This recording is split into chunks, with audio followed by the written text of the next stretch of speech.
Welcome to another lore video, and we're now starting to see the events that will be setting up the next part of this story. In the last one I talked about, amongst other things, the military agreement between the Alliance and Sirius, and how Sirius, for all their confidence that they can help the Alliance or anybody else with the Thargoids, have yet to fire a single shot in this war. And after a week of coming under attack, Sirius still haven't fired a single shot in this war. Their megaship was in support, but it was the Alliance Defence Force who did all the fighting in the conflict zones. And once again, the Thargoids seem to attack for a week and then retreat of their own free will. Obviously, President Mahon is claiming success for this, but his opposite number, Nakato Kane, is not so sure, asking if they really did achieve anything that the Alliance Defence Force couldn't have achieved by itself. There's a new candidate running for federal office, Dalton Chase, and he's being backed by the Thargoid Advocacy Project, and he's standing on a platform of communicating with the Thargoids and going the diplomatic route. He appears to have come out of the blue as a candidate, but he has had at least one previous mention in this article about the Thargoid Roar. He gets a mention in the last paragraph where he condemns the attempts by the authorities to hide the details of what happened in HIP 22460, and says the public have a right to know what those who are supposed to be protecting them are actually doing. Meanwhile, though, the Fednecks have banned the Far God cult, so Dalton may have his work cut out for him if he wants to change hearts and minds. He wants to build a Xeno Peace Envoy vessel, a megaship no less, which will be part of a convoy for the Thargoid Advocacy Project. What is it with everybody building megaships? Got a Thargoid problem? Build a megaship. Got a headache? Build a megaship. Having a bad day? Build a megaship. What is it with building megaships as a solution to every problem when they don't work? Anyway, how they intend to use this one is so far unclear. Randomly flying around hoping a Thargoid will talk to them seems a bit unrealistic, so I'm looking forward to seeing what their plan is. Meanwhile, the TAP are petitioning various officials to bring the peace option to the political table. Felicia Winters is one of those pressuring to bring it to the floor, so there does appear to be plenty of mileage in this story yet to come. For now, Dalton has asked for deliveries to be made to his home system where he's a governor to build the megaship with, and so it's a standard two-handed community goal where you can take deliveries to him or fight the pirates trying to stop him. It's running for a week. The Empire is continuing its delusion that they don't need anyone else, that their Xeno research is ahead of everyone else's, which comes as news to the rest of us because it's the first time they've mentioned actually doing any, and they're equipped to defend themselves against the Thargoids. They haven't been attacked yet, as many people thought, but it's probably just a matter of time. They've also banned the Far God cult, but we're not sure if this is a new thing or whether it's part of their overall policy of just discouraging anything that threatens the Empire's supremacy. But it is notable that of all three superpowers, the Empire is the only one with no theocracy systems. And that brings us to the main part of this video, which if you've been watching any of the live streams or anybody's content like Burr or Galnet News Digest or anyone like that, then you will know that we now have, from now up until Halloween, a little paper chase or two to follow with paint jobs as a reward for those. Funny, as human beings, we always want new experiences, and yet whenever we experience something actually new, the first thing we do is try and compare it to something that we know already, instead of embracing it for what it is. Just one of the many paradoxes of the human condition, folks. Anyway, there are some paint jobs on offer and a paper trail to follow, which reminds us very much of the Winking Cat doing the same thing. Bit of fun for Halloween, so let's get started with this article. Talk show murder broadcast. Channel 7 has intercepted footage of a violent attack on 3 talk show hosts, broadcast live on several Imperial news feeds. The show came to an abrupt halt after the 3 were apparently fired on by an assailant who gained access to the enclosed set. The perpetrator managed to flee the building before security could intervene. Details on the status of the victims have not been provided, but first responders to the scene found a digital calling card pinned to the host's dressing room door. Police have authorised the publication of the card's contents, which consists of a single word. And there is your sequence of letters, which isn't a word really. The word is thought to be encoded by a text cipher. It is hoped that by sharing the text, members of the public will be able to identify the perpetrator's next move. So it seems that we will be following the course of some kind of murder. So there we are. We are following the paper trail to find the murderer and getting a paint job as a reward. The letters that we're given do need a cipher. A very simple one though. The @bash cipher, which just reverses the alphabet, so A is Z and B is Y and so on. And when you do that, you get the Gorigio system. So here I am in the Gorigio system and about to scan the nav beacon. As these have been found already, I can tell you there are 3 bodies to go and see. The first of which is B2C.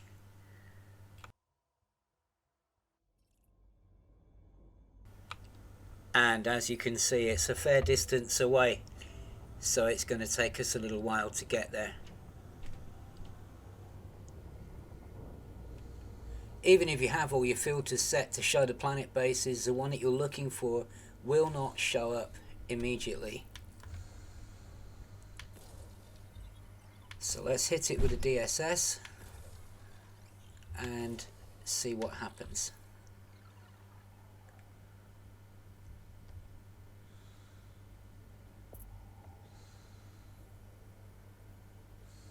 Surface scan by 50%.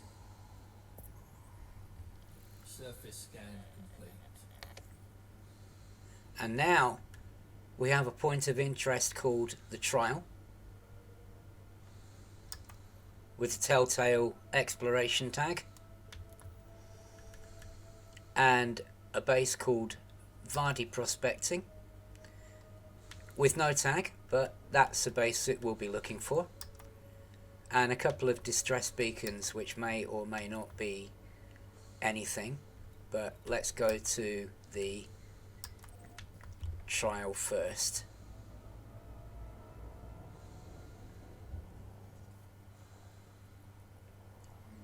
And here is a listening post which you only have to target. You don't have to use your data scanner because there is a message that comes up which is encrypted. Having found the base, and while we're flying down to it, decrypting that message gives us this. The trial, 1 of 3. For every human who ever existed, there is a book of deeds, listing events both insignificant and essential. Within these countless passages are many dark chapters. We shall meet 6 individuals whose stories contain a twist, a secret that must be punished. Death's kiss has been gifted to each sinner. Upon this planet the trial begins. 5 doorways to a new location stood here. Who will enter them?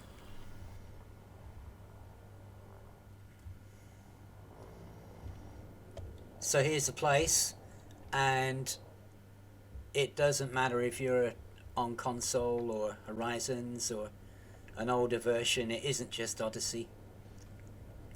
Vardy Prospecting.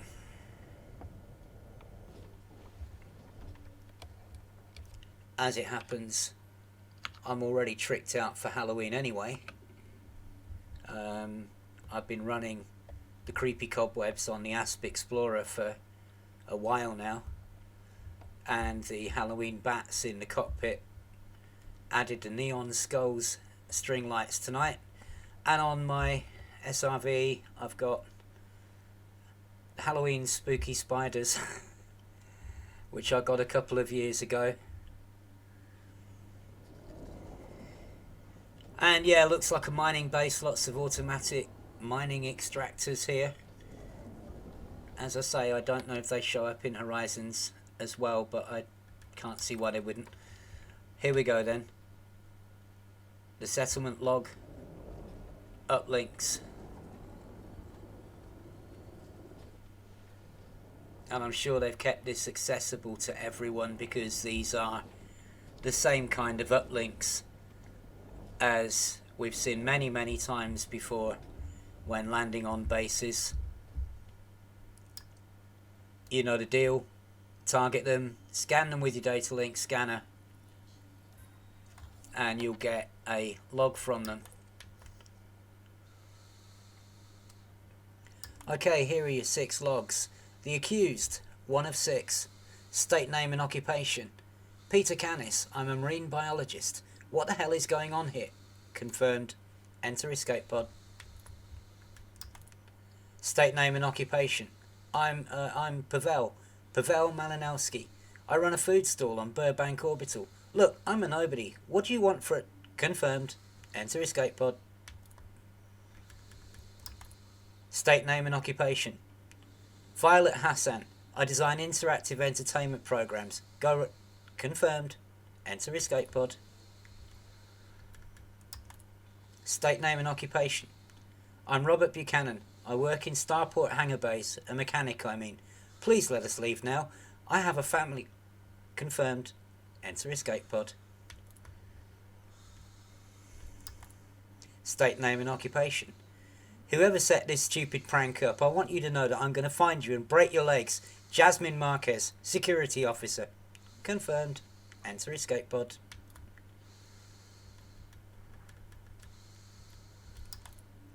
State name and occupation. Accused of what? Damn machine. Fine, since everyone else did it. Mason Collier, shuttle pilot. Confirmed. Enter escape pod. Records complete. Coordinates B3B. So that's the next body that we have to visit to find out what happened next. When you get to body B3B, it's the same deal. You'll only see the Odyssey bases if you're in Odyssey, of course, and you won't see any of these story-related ones until you do a DSS. And then, as before, we should get a listening post Surface scan by 50%. and the base itself. The distress beacons didn't turn out to be anything, just Surface regular scan complete. Odyssey randomness, like impact sites and so on. There you go, there's the trial, which all things equal will be another listening post with another encrypted message on it for decrypting.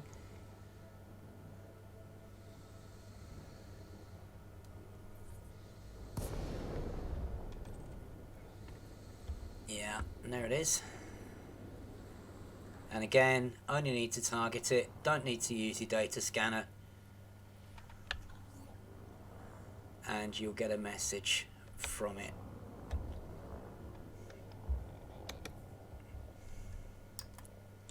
Yeah, there you go. We'll look at the decryption of that while we're going down to Goddard Mill,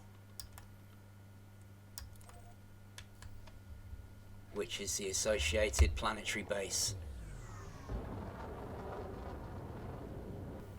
And as we go down to the base, when decrypted, the message reads, the trial 2 of 3. Upon this planet, the trial continued. Testimony was heard. Pleas were bargained. A full confession was required to absolve the sinners of their sins. The judge recognizes true remorse. Only the 2 most honest will leave this place to face a final verdict, a chance at redemption. So, having had 6 people being accused and put into escape pods and sent here, we now have the confessions of 5 of them. And if you don't want to hear me reading these out, I've posted a link to some handy images by Canon, of course, with all the logs in some big handy images from all 3 bases for you to look at and read for yourself if you like. And so if you don't want to hear me read these, you can just skip to the next chapter for the 3rd of these locations as this trial continues. So, the confessed. 1 of 5. Peter Canis, marine biologist. Confess your crime. This is ridiculous. Who the hell do you think you are making us play this stupid game? What gives you the right? Shuffling us around in pods like some kind of livestock. You want a confession? That's the plan? Gonna share it with my boss, huh? Is that what this is all about? It was a simple mistake, that's all. I screwed up the calibration of a subaquatic probe. Nobody knew there was a liquid hydrocarbon deposit beneath in the area we were surveying. If the probe's safety mechanisms were working, it wouldn't have drilled so far into the rock. It's the probe's fault. I can't be held responsible for the ecological disaster that followed. If I were guilty, then I'd have been caught. Nobody questioned the report except Milton, and that loser folded his argument quickly enough when confronted.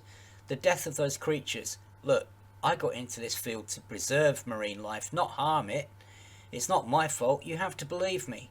Now get this thing out of my skull. Pavel Malinowski, chef, confess your crime. I don't know what to say. I'm forced to confess to something I feel no guilt for, under the threat of execution. How can you say this is justice? But then, I think you already know what I'm going to say. That man, Mr. O'Neill, do you know what he did? How he treated our community? He owned most of the residential areas in the outpost, spoke to us like we were his servants. Every month a new regulation we were obliged to follow. Constant maintenance check that were not needed, yet we were forced to pay for. Prices for simple amenities increased 2-3 times a year. Local businesses were charged outrageous rent and expected to serve him for nothing. He fined us for everything he could and paid off the authorities to ignore complaints. One day he comes to my stall to eat. As I prepare his food, he tells me I must leave my apartment with my family that evening. The look on his face, the smile, was that of the devil. It angered me so. I slipped something into his meal, pest control poison, for the sake of the community. He died a few days later and we were free of his disgusting greed. I will not apologise for that. Just let me go home. Violet Hassan, software designer, confess your crime. I sell illegal interactive suites, the kind that people say are rumours. A lot of horrible things happen in this cesspool we call humanity. You have no idea how much of it gets recorded. Police evidence, blinks following around some hapless victim-to-be, ships smashing into the ground or the side of a station, all the wars, the endless power grabs by factions and corps. It's easy to access the classified data if you know where to look. A bit of hacking into the right data bank and it's all available to copy. And there's things in there that would turn your stomach, believe me. Sick people want to see that stuff, so I code it into suites for them to experience. Makes me a lot of credits. Customers don't want anything censored, so I don't bother obscuring identities or anything. Not like I'm going to get a cease and desist from the deceased. They shouldn't have been unlucky. Can I go now? This thing you planted in my head is sore. Jasmine Marquez, security officer, confess your crime. You can shove your confessions down your throat. Didn't you get enough fun out of the first location, watching us march miles to the escape pods to find out there's only 5? Must have thought you were real funny assigning the same one to me and that Buchanan guy. He starts crying and drops to the floor, begging me to let him get in the pod, saying he has a family and all that. He's tugging at my leg, wailing through snot and tears. The other pods take off, the cowards in them, leaving me alone with that spineless chump. Of course, that's why you did it. You knew I was the only one who'd deal with the problem like it's supposed to be dealt with. That's the reputation you kidnapped me for, right? I cracked a guy over the head and left him laying. Got in the pod. Just like you guessed. I figure you blew his brains across the ground afterwards. Screw you. Go to hell. I'm not saying another word. Mason Collier, pilot, confess your crime. Why did you put explosives in our heads? Isn't it enough to leave us stranded without a working HUD? Wait till we're gasping for air. No, you maniac. You get off on pressing a detonator yourself, I bet. Fine. I know why I'm here. I've been haunted by what I did for long enough. May as well get it off my chest. They paid me more credits than I earn in a year. The cartel, I mean. All I had to do was pick up some executive in a luxury liner and ship them to the destination I'd been given. She'd spearheaded a new security initiative at some backwater port to cut crime. I didn't ask too many questions. I knew they'd kill her. If you met the cartel thugs, you'd have known too. The exec said they were going to meet some fancy security company to hash out the customs check process. She thought the cartel would be angry about the new laws and wanted assurances that the security team could handle any trouble. Instead, she found out personally that they couldn't. What I didn't expect was the cartel sending the body to the port in pieces, scooped up all the bits and put them in a cargo canister. When I saw the news bulletin, I nearly threw up, but what was I supposed to do? When the cartel tells you to do something, there's not a lot of negotiation room. I couldn't say no. Please, whatever crazy motive you have for judging us, I didn't have a choice. Records complete, and the coordinates of the next place to visit, Body B4A.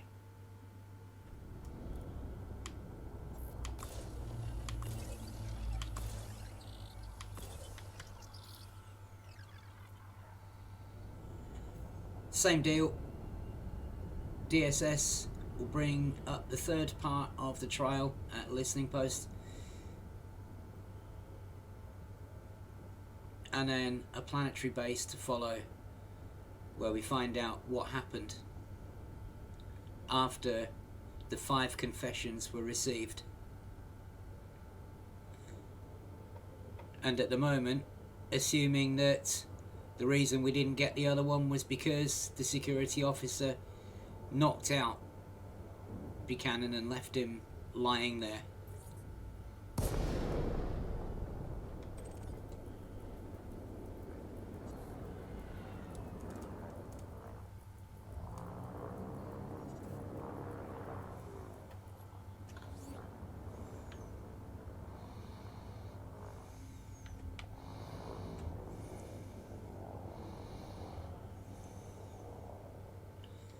And at the listening post, the encrypted part 3 of the trial,